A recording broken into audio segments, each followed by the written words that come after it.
Les membres du Conseil national de transition ont voté ce matin à l'unanimité deux projets de loi. Le premier porte sur la ratification de l'accord de prêt d'un montant de plus de 8 milliards 700 millions de francs CFA. Cette première tranche permettra au Mali d'augmenter sa participation au capital de la BOAD à l'instar des autres pays de l'UEMOA. Le second projet de loi est relatif à la création du Centre d'intelligence artificielle du Mali et de robotique. Le compte-rendu de Modibo Mariko. C'est à l'unanimité que les membres du CNT ont donné leur autorisation pour les projets d'urgence, de production et de sécurité alimentaire et nutritionnelle. Un projet pour le financement duquel le Mali a désormais carte blanche pour la ratification de l'accord de prêt signé le 31 janvier dernier avec la Banque africaine de développement et le Fonds africain de développement. D'un montant de plus de 4 milliards 736 millions de francs CFA, dont plus de 2 milliards sous forme de dons, ce projet a pour objectif de contribuer à l'augmentation des productions agricoles.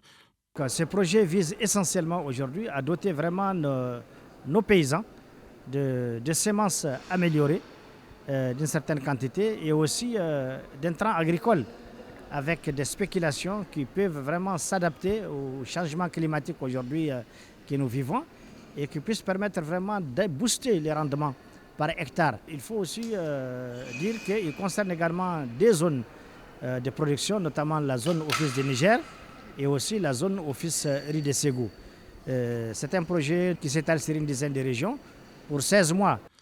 Un projet non seulement inclusif, mais aussi qui prend en compte la problématique de l'autonomisation de la femme, a fait savoir le ministre de l'élevage et de la pêche, Jouaba, qui répondait ainsi à des préoccupations soulevées par certains membres du CNT.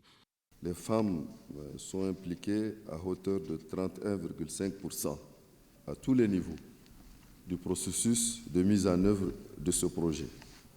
Concernant le dispositif de distribution, au-delà de l'APECAM, j'ajouterai l'implication des offices et des directions régionales de l'agriculture pour la distribution des semences certifiées et des engrais.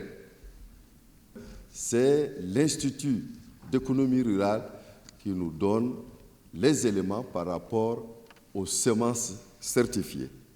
Un autre projet de loi soumis à l'appréciation des membres du CNT ces jours, c'est celui portant création du Centre d'intelligence artificielle et de robotique du Mali, CIAR Mali. Ce centre, une fois fonctionnel, permettra à l'enseignement supérieur de notre pays de franchir un nouveau cap dans le domaine scientifique. Le centre va permettre à l'enseignement supérieur et à la recherche scientifique du Mali de faire un bon qualitatif. Il y a la filière d'intelligence artificielle, une filière robotique, une filière data science et une filière mécatronique. La mécatronique, c'est la synergie entre la mécanique, l'électronique et l'automatique. Donc c'est une science qui connaît un développement fulgurant actuellement. C'est un établissement public à caractère scientifique et technologique, donc qui fait de la formation au niveau master pour le moment. Ça veut dire que l'entrée va être la licence en sciences et les diplômes de sortie vont être les masters. Et remercier le président de la transition qui a pensé à mettre ça en œuvre parce que l'évolution, le monde évolue, il faut évoluer avec. Et cela peut nous permettre de développer beaucoup de secteurs chez nous, notamment le secteur de l'agriculture, le secteur de l'éducation, le secteur de la médecine, ce qui fait que c'est pour le Mali de demain.